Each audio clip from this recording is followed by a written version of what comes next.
We have to change the concept of taking care of people when they're in the hospital, in our emergency rooms, or in our ORs, and put that back in the community. And that's how we believe that we can help contribute to the health of our community. That we have a lot of us, both adults and children, who are in a great deal of pain. Art can be a beginning for them to be able to express some of that, and for the rest of us to be able to feel what perhaps it is they cannot say. How do you deal with great losses? Anything emotional? How do you find purpose in life? What if you're mentally stressed out? How do you take a break? So I feel that wellness is our physical, mental, emotional, and spiritual component. A lot of times we need accountability for ourselves, yes?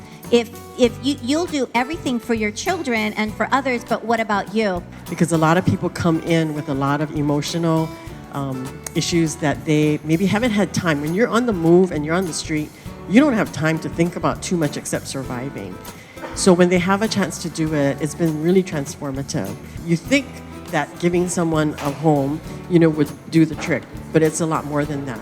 And for me, it's much more than housing. It's about building community. I do believe that there is a direct correlation between how compressed and how constrained and how dense a population is to its actual well-being. Earlier, we have physical, mental, emotional, spiritual. We have all these parts of us.